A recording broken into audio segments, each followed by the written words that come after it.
What do you know about the legacy of generational struggle in Bangladesh? এই যে বাংলাদেশে যে প্রজন্মের যে সংগ্রাম, এই প্রজন্মের সংগ্রাম যে ঐতিহ্য, এটা সম্পর্কে তুমি কি জানো? Describe in brief. In Bangladesh each generation has worked hard for the country's progress. Bangladesh কিন্তু প্রত্যেকটা জেনারেশন তাহলে দেশের প্রোগ্রেসের জন্য, উন্নতির জন্য সংগ্রাম করেছে। The people of 1971 fought for freedom. 1971 সালের লোকগুলো মুক্তির জন্য লড়াই করেছিল। আর ইন দ্য 1980s, 1980 সালের দিকে দে ওয়ার্কড ফর ডেমোক্রেসি। তারা গণতন্ত্রের জন্য কাজ করেছিল। Today's young generation continuous this fight. বর্তমানের তরুণ প্রজন্মরাও একই রকম সংগ্রাম করছে। Like during the 2018 road safety protest, যেমন তারা 2018 সালে নিরাপদ সড়ক আন্দোলন করেছিল।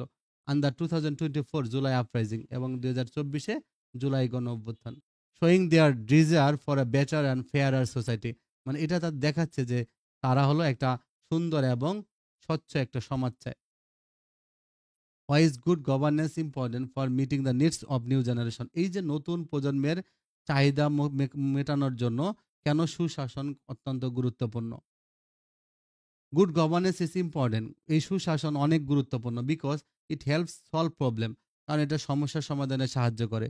আর মেক ফেয়ার ডিসিশন, এবং ফেয়ার ডিসিশনগুলো নিতে, স্বচ্ছ সিদ্ধান্ত নিতে সাহায্য করে। তো সেক্ষেত্রে দেখো পৃথিবীর অনেক দেশগুলো যেখানে অনেক আগে গেছে, আমরা এখনো মান্দাতার আমলে সবকিছুতে পড়ে আছি। আর শাসক গোষ্ঠী মনে করছিল তারা এভাবে লুটাপুটা খেতে থাকবে। কিন্তু এই শ্রেণীর এখনকার ছেলেমেয়েরা কিন্তু অনেক বেশি অ্যাডভান্স। তারা সবকিছু জানে। তাহলে তাদেরকে আর ধোকা দেওয়া যায় না। এই জন্য কিন্তু সরকার টিকে থাকতে পারেনি। তা না হলে যে সাবেক সরকার কিন্তু অবশ্যই টিকে থাকতে পারতো, তারা যে কোনো শক্তি কাঠে প্রয়োগ করে, কিন্তু পারেনি। কারণ এই ইয়াং জেনারেশন তারা অনেক বেশি ইনফরমেটিভ। তারা সকল তথ্য জানে এবং তারা অনেক বেশি ব্রোডেন, তারা অনেক বেশি বিস্তৃত, এবং তারা কিন্তু এই যে ইন্টারনেট বা সোশ্যাল মিডিয়া বলো, এগুলো ব্যবহার করে তারা সবকিছু সম্পর্কে জ্ঞাত হয়েছে, এবং তারা জানে সারা ওয়ার্ল্ডের history. It can create better opportunities for young people. তাহলে যদি এই গুড গভর্নেন্স কি করতে পারে, ইয়াং পিপলদের জন্য একটা ভালো সুযোগ তৈরি করতে পারে। সাপোর্ট দেয়ার ড্রিমস, তাদের স্বপ্ন যেগুলো ছিল সেগুলো কিন্তু সহযোগিতা করতে পারে good governance. And ensure they can live in a world that works for everyone. এবং এটা নিশ্চিত করতে পারে যে তারা এমন একটা সমাজ বিশ্বে বাস করতেছে যেটা সবার জন্য কাজ করে। শিক্ষার্থী দেখো এবার আমাদেরকে কি বলছে, ভোকাবুলারি টেস্ট। মানে এখানে বি নম্বরকে বলছে match the word with their correct definition. মানে সঠিক সংজ্ঞা অনুযায়ী আমাদেরকে এগুলো ম্যাচ করতে বলছে। ওকে, শিক্ষার্থী দেখো গিভেন ওয়ার্ড আর কারেক্ট ডেফিনেশন। শিক্ষার্থী দেখো রেটরিক। এই রেটরিক হলো বাগাড়ম্বরপূর্ণ উক্তি, মানুষকে ঢপ দেওয়া, মানুষকে ভুল কথা দিয়ে, মানুষকে মানুষকে মিথ্যা কথা দিয়ে পরিচিত করা। তাহলে the use of language to persuade or influence, মানে ভাষা ব্যবহার করা। টু পারসুয়েট, পারসুয়েট মানে পরিচিত করা, আর ইনফ্লুয়েন্স মানে প্রভাবিত করা। Often in a manipulative way, মানে বিভিন্ন ধান্দাবাজি উপায়ে। সেখানে দেখো অটোক্রেসি। অটোক্রেসি মানে কি, স্বৈরতন্ত্র। স্বৈরতন্ত্র মানে কি, স্বৈরাচারী করে যেটা, স্বৈরতন্ত্র, স্বৈরাচারের যে তন্ত্র নীতি, এটা হলো autocracy.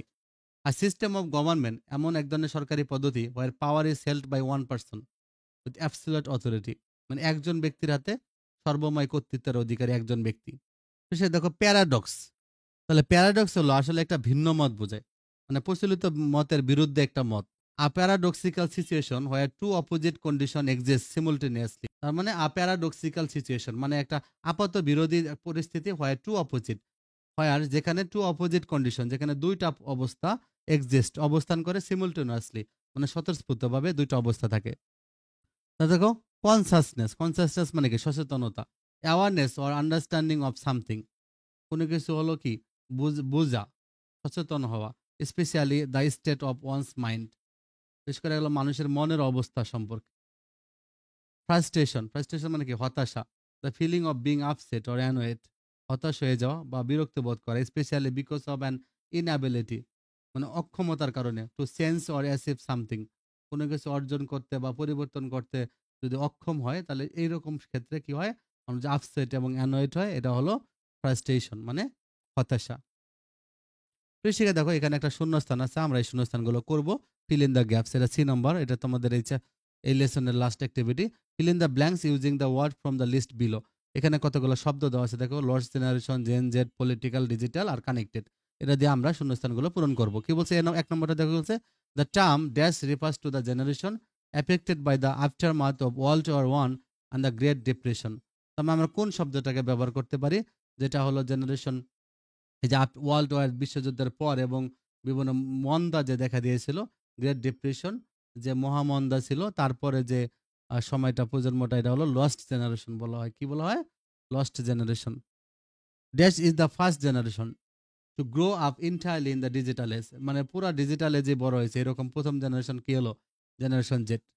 The 2018 road safety protest, 2018 সালে নিরাপদ সড়ক এই যে আন্দোলন ছিল, marked a shift in dash awareness F for generation Z, political awareness. The July uprising of 2024 called for new method to address the challenges of today's digital world. মানে এই যে 24শে যে জুলাইয়ের যে আপরাইজিং অভ্যুত্থান ছিল, এর কল ফর নিউ মেথড, মানে এটা হলো যে নতুন পদ্ধতি প্রত্যাশা করে একটা, to address the challenges of today's digital world, বর্তমানে যে ডিজিটাল বিশ্বের যে চ্যালেঞ্জগুলো আছে এর আলোকে। Gen Z experiences a paradox of being both hyper connected yet often connected, এখানে আইসোলেটেড হলে ভালো হইতো শব্দটা। ওকে, প্রিয় শিক্ষার্থীরা, এভাবে তোমরা এই শূন্যস্থানটা করে ফেলবা। ভালো থেকো।